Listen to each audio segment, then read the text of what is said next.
What's up, guys? Welcome to Daily Dose of Reddit. This is your host, Zach, and today's subreddit is r/EntitledParents.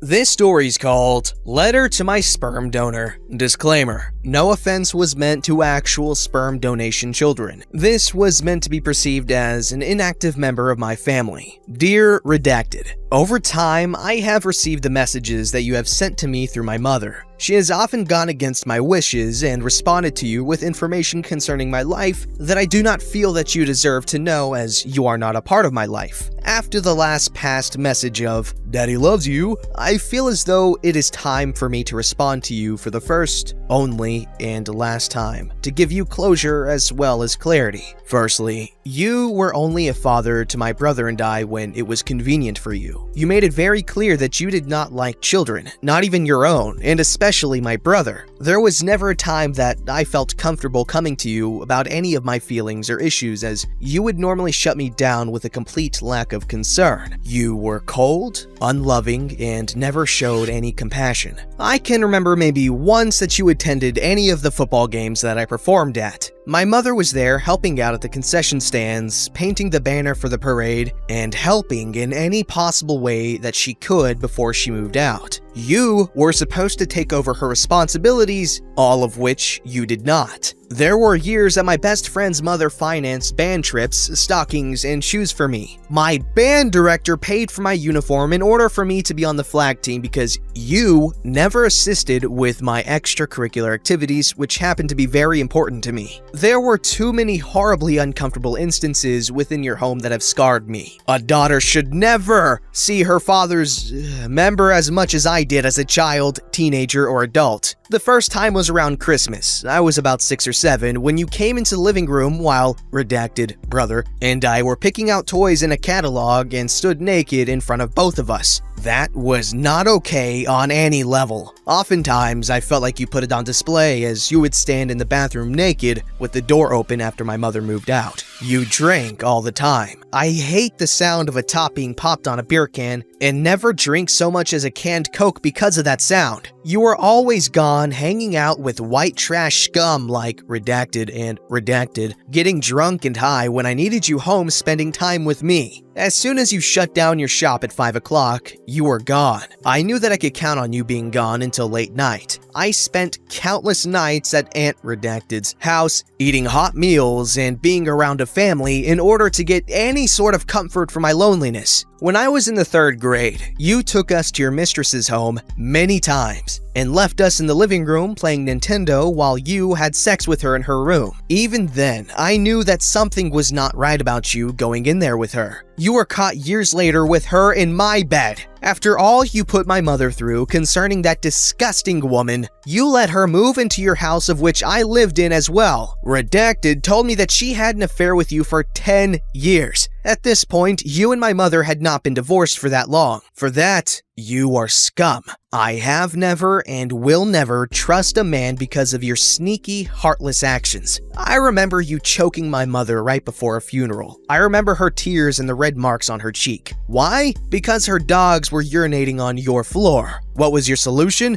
You have 30 days to get them out, or I will kill them all. I also know about the kittens' heads that you smashed in with your heels instead of bringing them into the pound. What kind of sick monster does such a thing? You. When you came to my graduation, you showed up filthy like it was just another day. Your pants had grease all over them and your shirt was a mess. I was so embarrassed. That day, you told me that I was coming to live with you, and I honestly feel that the only reason was because you did not want to pay the extra child support. Redacted, family friend, took care of me. You never called to check on me. She even helped me get my first car. Do you remember the day that I asked you to help me put the door on my car? You were too busy, yet stood and watched me struggle at one point. I'll never forget it. As a child, I was always happiest when we were away from you. Every time you showed up at our doorstep, I was angry. I hated you for always coming around after my mother was doing fine. You were even there through 2 of her marriages, sneaking around like the snake that you are. I'll never forget the crude, inappropriate things that you used to say in front of us. I remember, "Smoke them hams." I also remember you yelling at my mother about inappropriate things that she let us watch. Hypocritical, to say the least. past. I will never forget how you always spoke to my mother and how you never showed her any affection or love. I do not have many good memories of you at all. They are too clouded by all of the horrible, inconsiderate, selfish things that you have done. The last time that I saw you, I was in line at Walmart. I turned my back to you and prayed that you did not see me. I cringe at the idea of seeing you in person again, or what I would do if my emotions got the best of me. I want nothing to do with you. I cannot say the name for my brother, nor do I understand why he would ever consider listening to anything you have to say to him after the way you treated him for years. I, for one, cannot wait until your name is permanently removed from mine. I have thought about changing it several times. There are many other instances or reasons that I can give you for not wanting to speak to you or have anything to do with you, but frankly, I don't have enough paper nor time to waste getting into it. Happy holidays. Man, the world is a cruel place sometimes. You know, there are those people that grow up with very healthy and happy families, and then there are those like this Redditor here.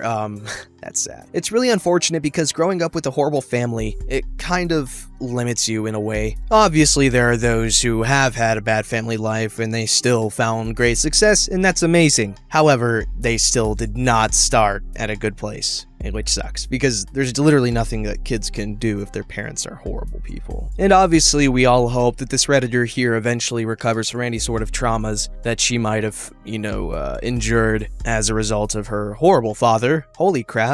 This story is called Entitled Mother Refuses to Move When I Tell Her to, Then Freaks Out When I Write Her a Ticket. I work at an airport. Federal regulations prohibit vehicles parking next to the terminals. My job is to tell people this and have them take a loop around or go wait in a park and wait area. Most people understand and drive off. The people who always give me a hard time are the elderly white women. Anyway, here's the cast. Entitled mom. Poor son. Me. We get drivers coming to pick up their people in waves due to multiple flights landing around the same time. Drivers will then pull to the nearest open curb and park. What we do is break the stretch up section by section and start from the area closest to the exit and work our way down. I had just finished telling a vehicle to take a loop when Entitled Mother comes speeding down the road and wedges her way into the slot I just made. When this happens, we don't say or do anything because often their person is on the sidewalk ready to go. I'll finish talking to the cars that have been there a minute and then come back. When I go back to her, I give her the same phrasing as everyone else. Hi, unfortunately, there's no parking and waiting, active loading only. If your party is not out here, you're gonna have to take a loop around, alright? Oh no, my son is coming out right now. Okay, ma'am, I can give you another minute, but if he's not out by the time I start walking back to you, you'll have to leave. I then stroll off before she can say anything. Usually when I say that line, people try to argue and ask for more time or get angry. So to prevent that, walking away is the best option. I finish the section again and head back. Now, doing a section usually takes about 5 minutes, so she's had plenty of time. I tap on her window to get her attention. Still no luck? No, he's coming soon! Unfortunately, ma'am, you'll have to go around it this time. Just get into the leftmost lane and you'll see a sign that says Return to Terminal. Only a 4-minute drive. I'm not going. He's so close to coming out. Ma'am, if you're still here when I come back, you're getting a ticket. Hearing this, her inside Karen awoke. You have no right to threaten me in such a way. I am a tax-paying citizen, so my money paid for this airport. I can wait as long as I want.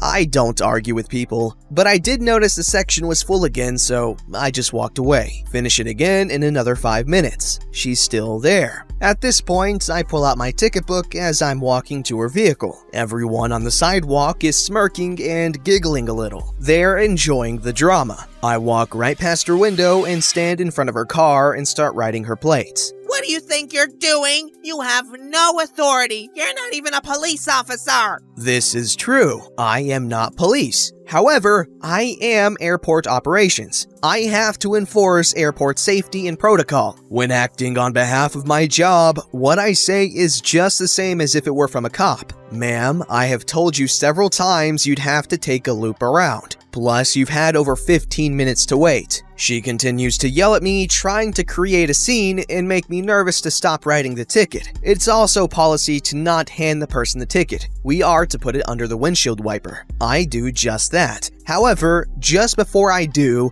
I get a feeling to call control, not ATC but airport control, and request a camera be out on me, just for safety. Now you're trying to break my property? I want to talk to your manager because you're getting fired! Ma'am, I'll be more than happy to call a supervisor. However, about breaking your property, we have video evidence that I did not do such a thing. The entitled mother just keeps going off. I can take it, the section is mostly empty. However, there's still a lot of passengers on the sidewalk just watching the whole scenario. She then gets out of her vehicle and says something like, "Well, since I've already been ticketed, I'm just gonna go find my son." The ticket she was given was for airport signs and markings. There's a different code for an unattended vehicle. Me being the cold-hearted schlong that I am, I let her walk away. Gave it a minute, wrote her another ticket, and called for a tow truck to take it away. The entitled mother comes right when the tow truck starts backing up to lift her front wheels. What the frick are you doing? Unattended vehicles must be towed away. See, son, I told you he was discriminating against me and targeting me only because I'm a woman. You need to do something. Sir, how long has my mom been parked here? I'd say about 40 minutes. Mom, you know that's way too long. Poor son shakes his head, and before his mom can start to say something, he says loudly, "Let's cut our losses right now and leave, before it gets towed all the way away." If a vehicle is towed, it is an additional $50, but even if the tow truck touches the vehicle, it's $25 to the driver of the tow truck. The poor son comes over to me while his mom gets in the passenger seat. "I'm sorry for what she said to you." If anyone apologizes to me, I call it good. I tell him it's whatever, and then he thanks me for being patient. Because he's being so nice, I decide to teach his mom a lesson. "Because you're being very polite and reasonable, I'll waive the $25 towing fee." "Thanks, I really appreciate that.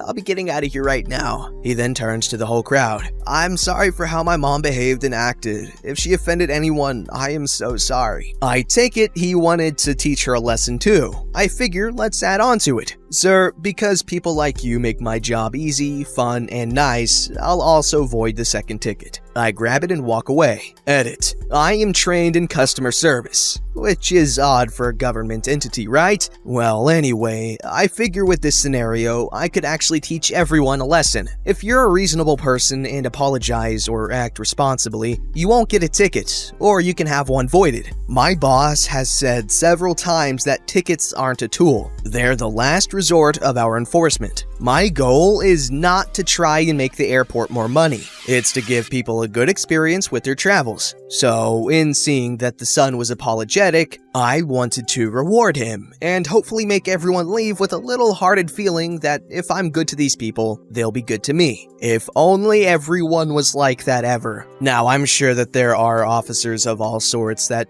are like this guy, and if you show that you are not trying to cause trouble, and you're a nice person and you're apologetic and reasonable, they'll let you go. However, there are those that are what they call bullies with a badge, and they go out of their way to make your life hell and try to tack on as many charges as they can because, like I said, bullies with a badge. I will say this though, in my experience, any sort of officer I've ever dealt with that I can recall right now has always been the first type. You know, the ones that are always reasonable and kind and just trying to help you out, which I appreciate. Like an unbelievable amount. I cannot stress enough how nice it is when authority figures are pleasant.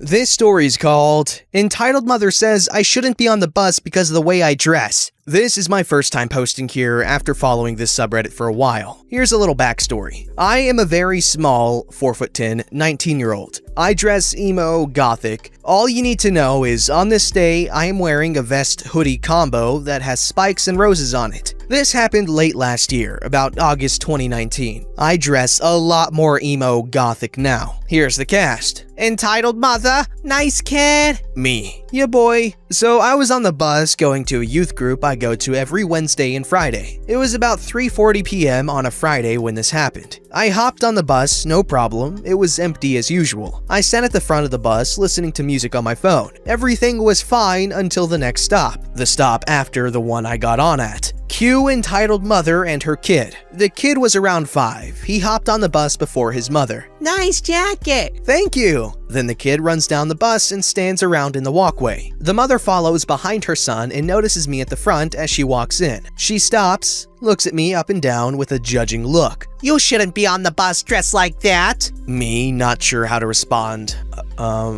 What? You'll scare kids dressed like that. Now, I babysit for a living, and kids love this sort of thing, and I'm probably the least threatening person you will ever see. As I said, I'm super small. I go silent, but the entitled mother doesn't back off. You should at least sit at the back of the bus where the kids can't see you. Her son starts running amok, running up and down the walkway and laughing. The entitled mother hears his laugh. See, you made my child cry because of your jacket. I really didn't. Your son said he likes my jacket. The entitled mother didn't back off. What she said next made me lose my dookie. And anyway, that's no way for a young lady to dress. That outfit isn't very ladylike. How dare you freaking tell me how to dress? Don't ever say I'm not freaking ladylike. You have no right telling me what to wear and what not to wear. Now, step off! Admittedly, I could have handled this better, but I was pissed off. The entitled mother looked dumbfounded, grabbed her kid, and got off at the next possible stop. Okay, so here's my advice. If anyone ever comes up to you and says, oh, that's not very ladylike, and they're a woman, you can be like, neither is that mustache. Or better yet, you can be like, neither is that bulge in your pants.